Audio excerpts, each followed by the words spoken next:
Como siguiente panelista tenemos a Miguel Hernández Terán. Él es abogado y doctor en jurisprudencia por la Universidad Católica Santiago de Guayaquil, magíster en Derecho Constitucional, director de la maestría en Derecho Constitucional de la Universidad Católica Santiago de Guayaquil, quien expondrá el rol de los órganos de control y jurisdiccionales en el combate a la corrupción.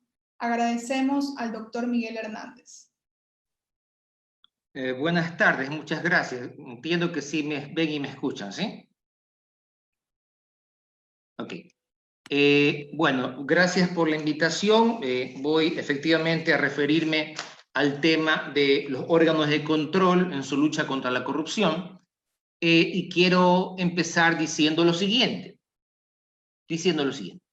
Que el Ecuador ocupa una posición jurídica realmente muy relevante desde el punto de vista constitucional en el concierto internacional, porque tiene una definición realmente extraordinaria, que nace de la Constitución del año 2008. Esta Constitución, pues nos... Perdone que le interrumpa, estimado doctor. ¿Sería tan gentil de prender su cámara, por favor? Cámara. Sí, la... A ver.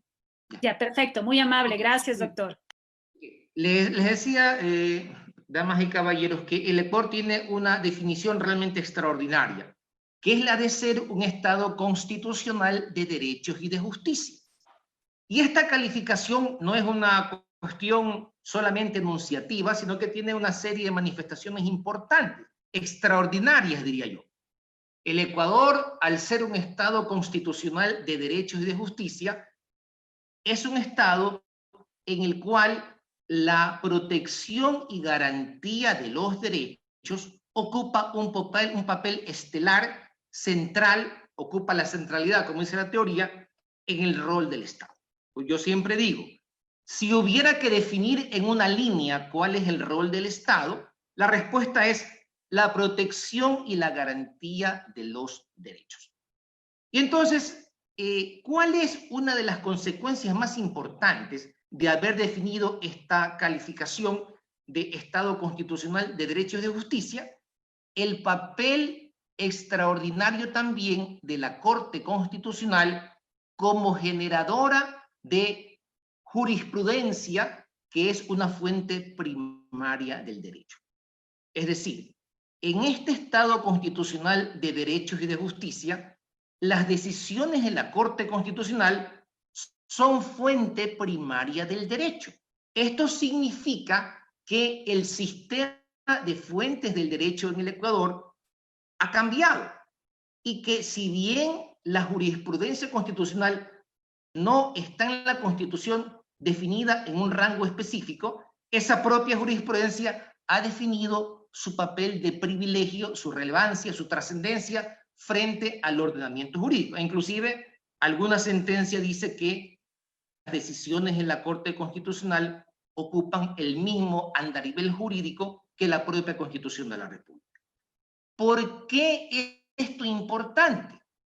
Porque debemos entender que cuando hay corrupción, cuando hay actos de corrupción, en el fondo lo que se está haciendo es atentar contra la viabilidad del ejercicio de los derechos.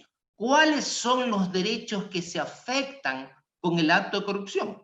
Los derechos de los ciudadanos. ¿Por qué? Porque en términos inclusive de la Convención Interamericana de Derechos Humanos, el acto de corrupción regularmente significa una afectación de los recursos del Estado. Y entonces, si el acto de corrupción implica afectación de los recursos del Estado, es evidente que esa disminución afecta la realización de los derechos de los ciudadanos. Entonces, me parece que como punto de partida hay que mirar a la corrupción como una forma de afectación de los derechos ciudadanos, no únicamente de la institución cuyos recursos son disminuidos por tal o cual acto, sino que esa mengua se traduce en la afectación de los derechos de otras personas, por supuesto en mayor o en menor escala, dependiendo de la situación.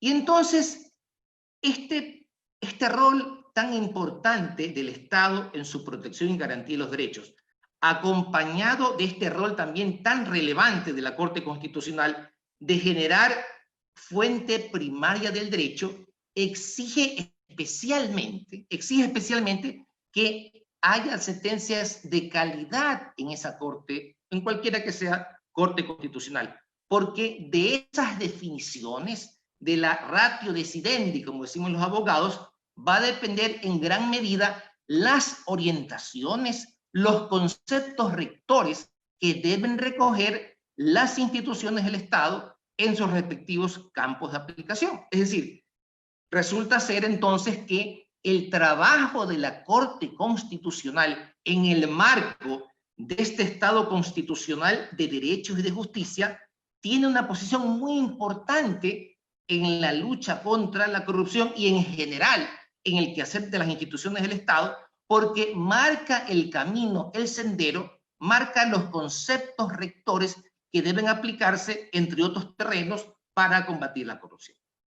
Por otro lado, es importante que a estos dos conceptos que he enunciado agreguemos otro que es el de la seguridad jurídica. ¿Por qué?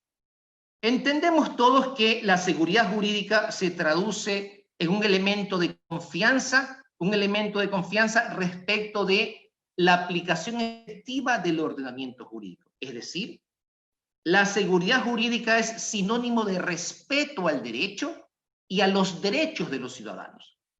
Pero hay un ingrediente que va un poco más allá en la seguridad jurídica. La seguridad jurídica no es solamente la certeza en la aplicación del derecho, sino que tiene un ingrediente de gran impacto, que es la reacción institucional a cargo del Estado. Es decir, para que la seguridad jurídica se configure, tiene que haber efectivamente el respeto al derecho, pero si es que no hay ese respeto a la norma, al ordenamiento, a lo normativo de la actividad estatal, entonces tiene que haber reacción. Si no hay reacción institucional, entonces no se cierra el círculo de la seguridad jurídica y por consiguiente estamos hablando de la violación de un derecho importante. ¿Y por qué enuncio este tema de la reacción institucional estatal como parte de la seguridad jurídica? Porque en materia de corrupción, damas y caballeros, hay que transmitir el mensaje apropiado, es decir, aquel que incurre en el acto de corrupción por acción o omisión tiene que tener consecuencias personales por su actuación. Si no hay consecuencias personales por esa actuación, evidentemente la democracia no manda el mensaje correcto, porque no solamente que es un tema subjetivo de aquel que incurre en la corrupción, sino que es un mensaje a la sociedad. Un mensaje a la sociedad que usted puede actuar en un acto de corrupción de mayor, de media o de gran significación, no obstante, no hay la reacción, o si la reacción existe, pero es insuficiente, hay ahí un pésimo mensaje que se puede traducir en la impunidad. Dice la Convención Interamericana de Lucha contra la Corrupción que para luchar contra la corrupción hay que erradicar la impunidad. Y entonces, digo yo, si es que el mensaje no se transmite por la no reacción institucional del Estado contra el acto de corruptela, evidentemente ya no solamente que hay un tema de impunidad, si efectivamente no hay castigo, sino que además se convierte en un elemento de estímulo. ¿Por qué? Porque si no hay reacción institucional ante el mal proceder, evidentemente hay un campo abierto para que se piense que es una ruta seguible el acto reñido con la moral, precisamente el acto de corrupción. Entonces, nos encontramos con una cadena de efectos importantes y vuelvo y digo, la falta de reacción es un mensaje pésimo a la democracia porque quiere decir que el sistema no funciona. Y eso nos lleva damas y caballeros, evidentemente a reflexionar respecto de dos asuntos. Primero, lo que yo llamo el origen del problema, y segundo, es lo que habría que hacer para que efectivamente funcionen las instituciones. Y digo yo, ¿cuál es el origen del problema en el tema de la corrupción? Para mí es una respuesta sencilla. Es la existencia y la promoción de los falsos valores. Falsos valores que pasan por ubicar a aquella persona exitosa como la persona rica, como la persona acaudalada, como la persona que tiene el lindo Mercedes-Benz parqueado en su casa, y entonces resulta ser que el joven, el adulto, lo más preocupante es la juventud, termina admirando un falso valor como si la riqueza per se fuera un valor digno de admirar. Y entonces, si ese joven lee la prensa y ve que no hay reacción institucional y que tal vez su vecino, que es una persona muy conocida por ser corrompida, por ahí anda y sale todas las mañanas sin ningún problema, ese pésimo ejemplo termina convirtiéndose en un referente equivocado.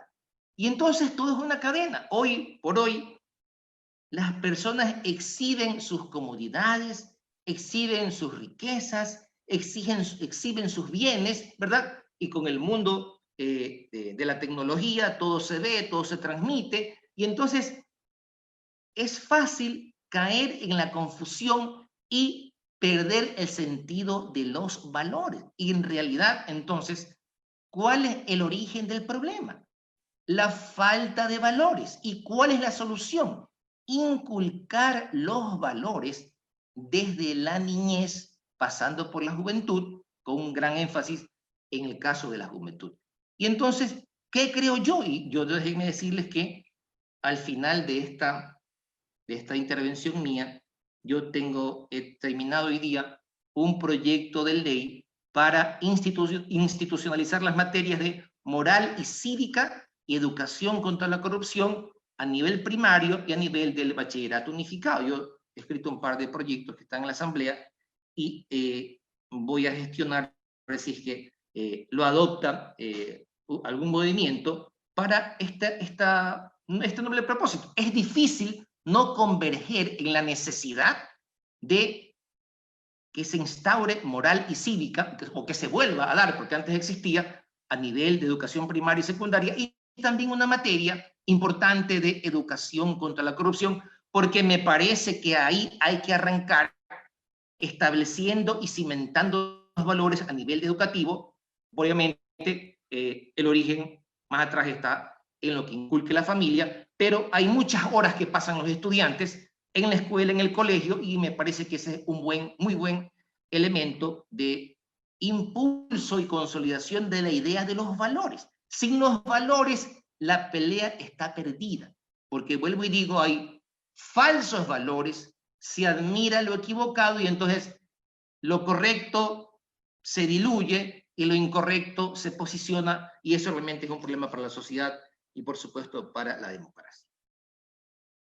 Ahora bien, ¿qué debe pasar cuando realmente se descubren actos de corrupción? Que se ponga en movimiento el funcionamiento de las instituciones. Por supuesto, organismos de control, por supuesto, función judicial. Y en el Ecuador, damas y caballeros, evidentemente tenemos una falla importante, y es que hay una debilidad del funcionamiento de las instituciones. Seguro que sí. Si ustedes revisan información en otros países, yo estuve ayer revisando el caso de Nueva Zelanda, y obviamente yo tenía referencias importantes porque hace muchos años yo fui director del sector público del Consejo Nacional de Modernización del Estado, y ahí sabíamos que Nueva Zelanda se consideraba el estado más moderno del mundo. Ahora que leo un poco de información, veo, yo no ubicaba que es el país que por primera vez instaura el sufragio universal en el país de un poco más de 4,5 millones de habitantes, con alto índice de desarrollo humano, con alto porcentaje, o mejor dicho, muy alto funcionamiento de las instituciones, y entonces hay que apuntar a que efectivamente funcionen las instituciones. Pero para que funcionen hay que tomar las decisiones de fondo para que efectivamente esto se dé. Y entonces me parece que ahí viene un tema de una reforma presupuestaria, viene la necesidad de reflexionar de qué tanto pueden invertir las instituciones en el cumplimiento de sus propósitos y realmente remover los obstáculos que impiden la inversión para el cumplimiento efectivo de su papel institucional. Entonces, damas y caballeros, el tema de la lucha contra la corrupción exige, por supuesto, el funcionamiento de las instituciones, del sistema de justicia, de dotar de suficientes recursos a la función judicial, de dotar de suficientes recursos a la Contraloría, a la Procuraduría, ¿verdad? De atender sus propuestas legislativas. En el caso de la Contraloría hay una importante propuesta que me parece muy válida para dividir en salas una parte de la Contraloría. La Procuraduría también, evidentemente, es una institución que necesita recursos importantes y suficientes para poder desempeñarse, y en su conjunto el Estado, para poder luchar contra la corrupción, necesita idoneidad. Pero quiero decirles algo también que es importante, que les decía yo, la Corte Constitucional ocupa un papel muy significativo por ser fuente primaria del derecho. Y es importante que haya mucho cuidado en sus decisiones. ¿Y qué tengo en la mente? Tengo en la mente una sentencia de la Corte anterior donde decía que el Estado legal de derecho había sido superado y que el principio de legalidad es propio del Estado legal de derecho. Por consiguiente, el principio de legalidad ha sido superado en el Estado constitucional de derecho. Es de superarse, de haberse teóricamente superado el principio de legalidad, es un mensaje negro para el tema de la función judicial, para el tema de la lucha contra la corrupción. ¿Por qué? Porque resulta ser que el funcionamiento de las instituciones del Estado se basa justamente en el principio de la legalidad.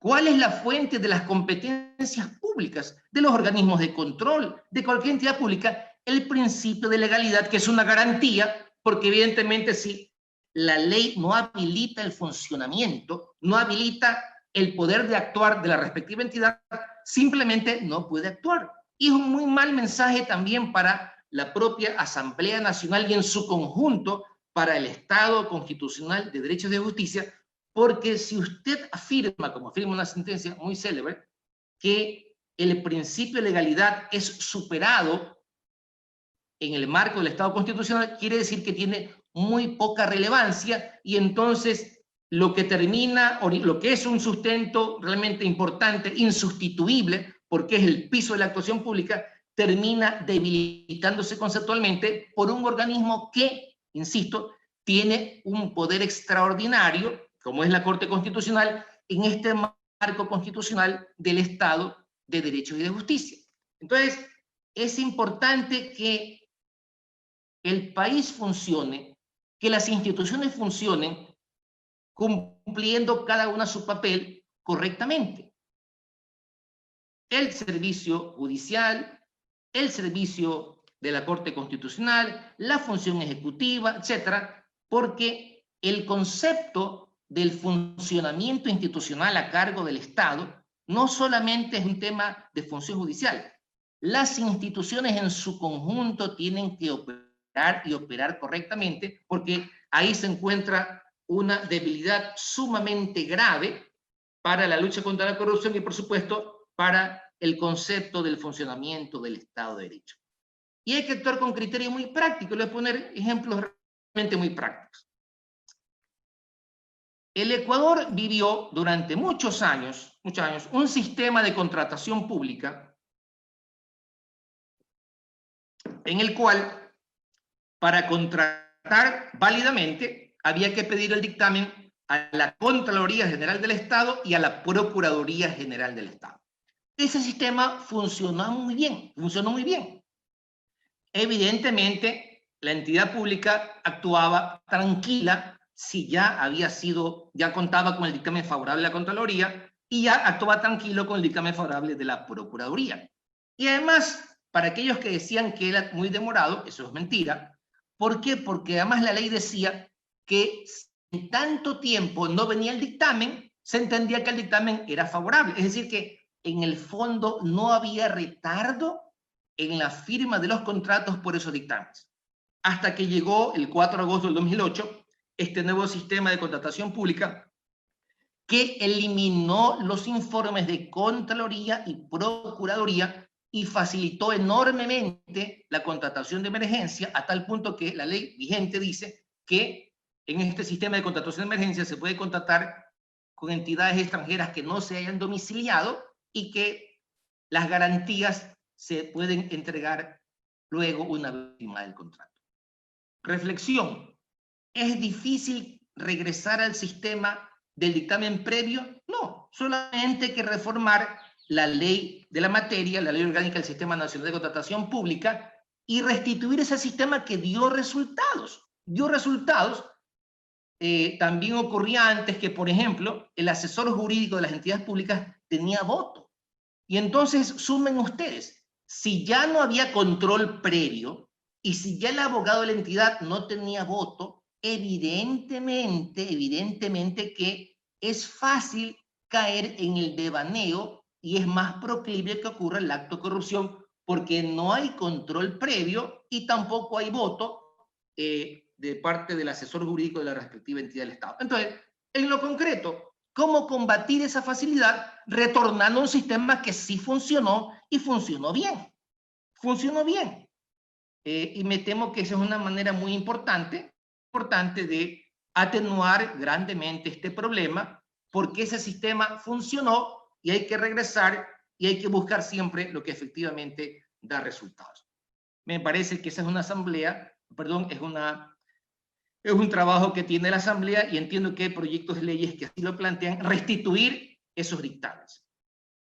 Por otro lado, también es importante que en el proceso de legislación, algo que me parece muy sencillo y muy práctico, y es que cuando usted necesita reformar ciertos aspectos de una ley, efectivamente hay que atender esos aspectos.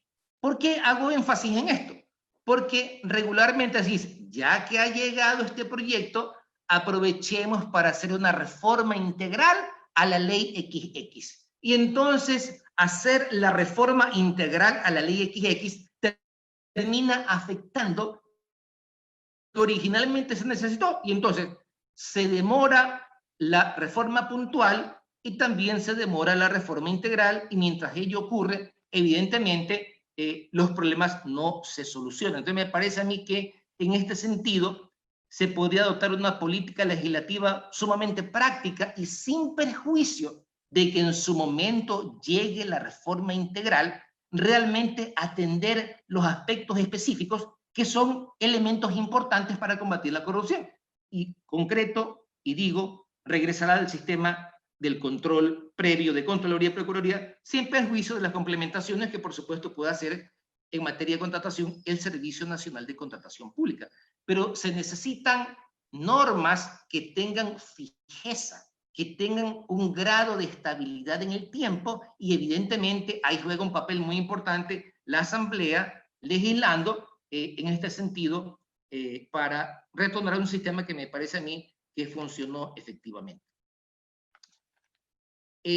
Por otro lado, es importante, como yo les decía, que en estos temas de lucha contra la corrupción vayamos al origen, a combatir los falsos valores, a solidificar la existencia de los valores en los niños y en los adolescentes. Y, por ejemplo, debería haber, creo yo, un código de ética en las instituciones privadas. Por ejemplo, en los clubes deportivos, en las academias, qué sé yo, de fútbol, academias de karate, academias de música. Es decir, que hay que arraigar en la sociedad el concepto de la ética, de los valores, de la actuación moral. Es decir, hay que transmitir, debe calar en los sujetos, en los niños, en los jóvenes, el concepto de que es malo ser corrompido, que es malo ser corrupto y que la sociedad se construye de mejor manera cuando se privilegian los valores. Es decir, no estoy hablando de un idealismo impráctico, estoy hablando de una manera de nutrir el espíritu, una manera de estimular las acciones positivas. Y vuelvo y digo, no es un tema de entidades públicas, porque la ley exige que hayan códigos de ética. Digo, en la sociedad civil, en las instituciones privadas, en los colegios, en las escuelas, que los niños sepan, por ejemplo, que no es correcto cogerle el lunch de su vecino, que no es correcto romper la fila, que es importante respetar la fila para el recreo, etcétera, etcétera. Así que hay que inculcar los valores apropiados. Como decía algún autor importante, lo que se invierte en escuelas se ahorra en cárceles. Entonces, evidentemente, cuando usted encuentra como entidad pública un problema que le llega de corrupción, de sobreprecio, etcétera, en realidad está en la última parte, está usted encontrando un producto final que es la secuela de una cadena de inconsecuencias, de conceptos confusos, de valoraciones, de valores equivocados, etcétera. Y me parece que por ahí es muy importante ir a contribuir a la formación de los valores. Me parece, y vuelvo y digo, que el origen está... Disculpe que le interrumpa, pero le quedan 5 minutos. Y no se preocupe, cumpliré. Entonces, me parece que esto es importante porque el mensaje, decía yo hace un momento, debe llegar a la sociedad a través de las actuaciones apropiadas de las entidades públicas. Pero también el mensaje debe llegar a la sociedad desde los niños, pasando por los jóvenes. Ahora, el Ecuador vive problemas tremendos de violencia intrafamiliar, problemas de convivencia social, etcétera, femicidio, etcétera, pero también eso pasa, eso tiene consecuencias terribles. El niño que ha visto el maltrato del padre a la madre posiblemente se convierta en un maltratador. Y entonces ese maltratador tuvo una niñez, y en esa niñez ahí es donde hay que inculcar el valor, y esa inversión va a dar réditos porque la sociedad va a mejorar. No hay que ser ricos para poder educar en valores. No hay que tener un gran ingreso per cápita para luchar contra la corrupción. No hay que tener un gran ingreso tributario para poder inculcar en la niñez y en la adolescencia la importancia de actuar correctamente, que es equivocado la admiración de la riqueza y que es correcto obtener esa riqueza por los canales apropiados, sin querer saltarse los pasos. Si usted llega a tener grandes facilidades, pues debe ser producto de su trabajo, no del dinero fácil. Es decir, hay mucho que trabajar. Y como decía el colega que me precedió, no hay que caer en el decaimiento. Hay que ponerle fuerzas, ganas a esa lucha. Y evidentemente, esa fuerza, esas ganas, tiene que tener un liderazgo, el liderazgo que se dé a través de las altas autoridades del Estado, y por supuesto a través de un liderazgo que no se ve comúnmente, que es a través de los profesores, de los directores de colegio, de los rectores, porque lo importante, damas y caballeros, es que haya reflexión en la escuela, en el colegio, en la universidad, y esa reflexión basada en los valores, no basada en la admiración de lo equivocado. Por eso es que hay que tener, creo yo, muy claro el concepto del éxito profesional. El éxito profesional no necesariamente es llegar a la riqueza. Me parece que es una cuestión de la inclinación que una persona siga, la vocación que uno siga, la coherencia entre lo que uno proyecta y en lo que uno se ha convertido. La persona que es lo que proyectó, esa persona es feliz y es una persona exitosa profesionalmente. Es decir, que me parece que el éxito profesional pasa por un elemento de coherencia entre lo que uno ha querido ser y lo que uno ha llegado a ser. Y claro, puede ser que en esa coherencia haya elementos de riqueza, pero no es eso lo que marca necesariamente el éxito, porque de otra manera entonces se rompería el sentido de la educación, el sentido de la valoración, y evidentemente que la sociedad debe mejorar y construirse sobre la base de construir los valores adecuados, sobre la base de ser consecuente con los principios, sobre la base de ser respetuoso de los derechos de las personas semejantes, como se dice, es la clásica máxima, que el derecho de uno termina donde comienza el derecho del otro. Y entonces digo yo, y con esto cierro, a la corrupción hay que verla como una manera de afectar los derechos de los demás. ¿Por qué? Porque el acto de corrupción disminuye los recursos del Estado y esa disminución afecta en las facilidades que puede dar el Estado para el ejercicio de los respectivos derechos ciudadanos. Muchas gracias.